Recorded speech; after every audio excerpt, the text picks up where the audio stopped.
Part of me doesn't even want to talk about this story because it hurts. It is a generational fumble. I'm on a flight to Poland. I'm going to visit my family overseas, like Ken Carson, overseas.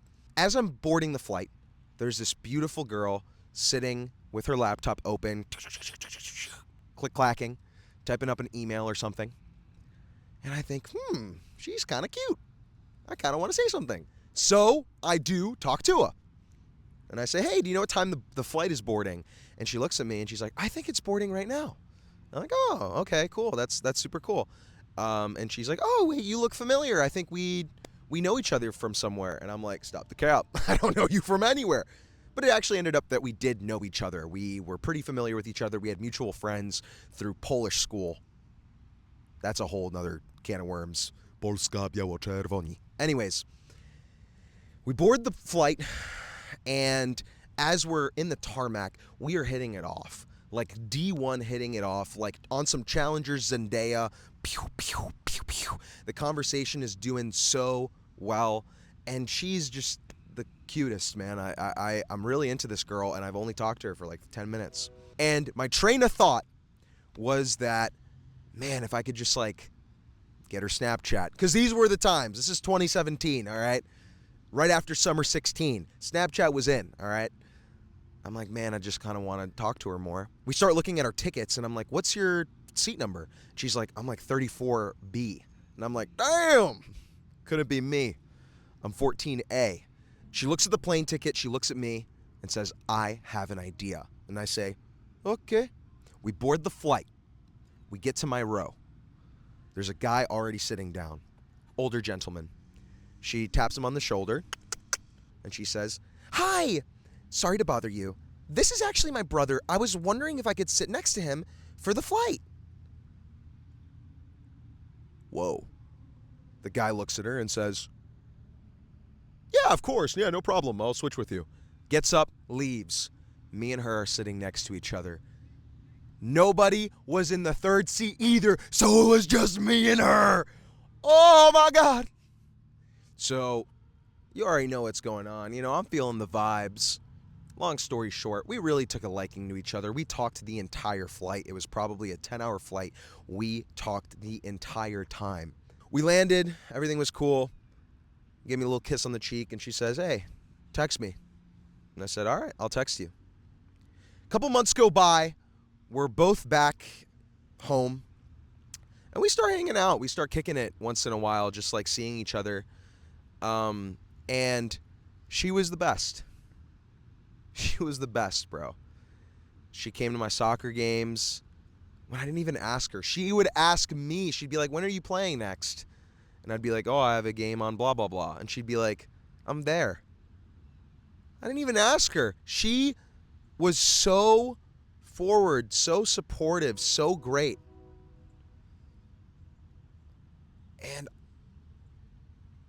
one day, I remember I was talking to my friends, and I was like, you know what? I think I have a thing for this girl that I met on the flight to Poland. And they're like, oh, that's cool. They're like, how old is she? And I'm like, well, she's a senior. And they're like, dude, you're a sophomore. Like, that's weird. And I was like, is it? It's like, we're not that far apart. And they're like, yeah, that's weird. So I knew then and there, my friends were right. They were so right. I mean, how could I date somebody that I actually like if all of my friends are going to think it's weird? I'm in high school. That's going to ruin my world. So I knew, okay, I need to end things. I need to end them. And we went on a date. We got boba, which, funny enough, for me, every time I've taken a girl on a boba date, it's over, it's done. I never see them again. So I'm never going to take my future girlfriend for boba. Never. Never. Even though it's fire. I love boba. Just never with the girl of my dreams. Hell no. So we go on this date, and on the car ride back, she pops the question. She's like, what are we? Because we've been seeing each other, and I like you a lot. Like, I think you like me, so I want to know what we are. And I'm like, well, I think, I don't think I'm ready for a relationship. All the same BS that anybody would say. It's not you, it's me. All of that. I say all of it, freaking textbook, A to Z. And she's like, think about it. I remember I pulled into her driveway. She's like, I really want you to think about it because I just think about it for me. I was like, all right, I'll think about it. And I didn't think about it. What I thought about was what my friends were going to say. And I cut it off. And the funny thing is, now I think about that girl a lot because she's the one that got away. And the funny thing is, it was me. I was the problem. I knew I liked her. She was so special. And I had a penalty kick. I knew which way the goalie was going to go, and I skied it. Whew. Why? Peers. Peer pressure. When you're young, your peers dictate a lot. They do. You care about what your friends are going to think. Let's not sit here and act like that's not a part of the equation, because it is. And I cared more about what other people were going to view me as dating an older woman. But I was like, and why? That is such a fumble, but it shows how other people can influence your own decisions. I knew this girl was special. I knew she was the best. She was literally everything I had ever asked for. And I don't ask for much. I just ask that you're interested. And she was interested, and she was funny, and she was always a go-getter, and she was into the same things that I was into. She got me in a certain extent, and I just threw it out. We met on the flight to Poland. Like, that is a soulmate story. How I Met Your Mother type beat. But I threw it out. In your life, you're going to have opportunities that seem too good to be true. 100%. You're going to have people maybe that you're like, well, I could be in a relationship with this person, like it's good, but you're going to be like, you're going to find a way to talk yourself out of it because truly you're scared. You're scared.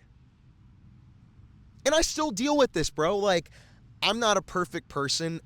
I sometimes struggle with, being vulnerable because in the past, me being vulnerable has been used against me time and time again.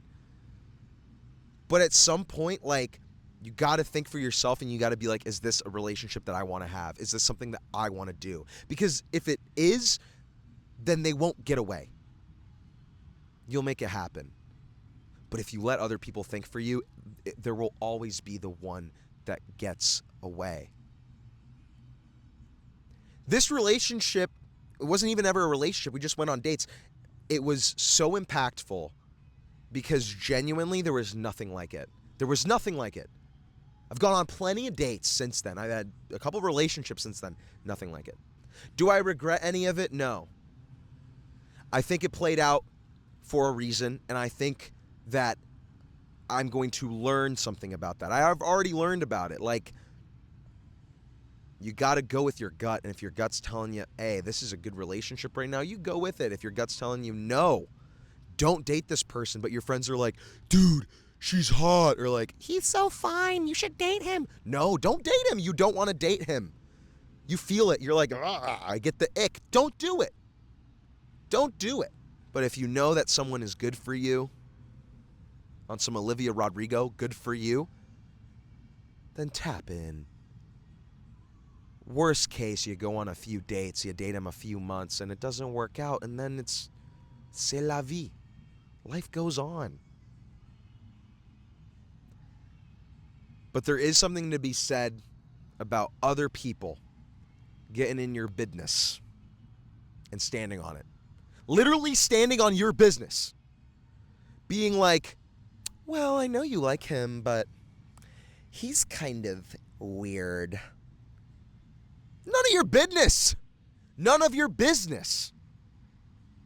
I don't care that he's weird. I don't care if she likes Yu-Gi-Oh! It doesn't matter. It's not your concern. That is my partner. It's the person I want to be with. I don't know if I'll ever get another opportunity to talk to her. I probably won't. And that's okay. She is, after all, the one that got away. Bars! But don't let this be you.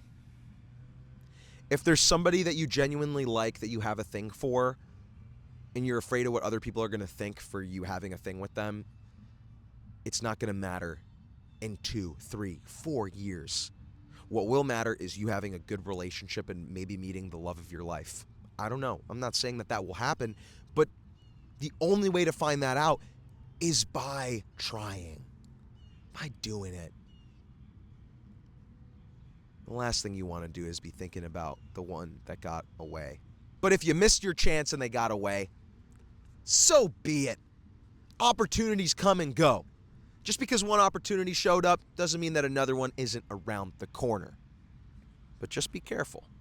Because if you want to do something or you want to tell someone that you have feelings for them, you should do it.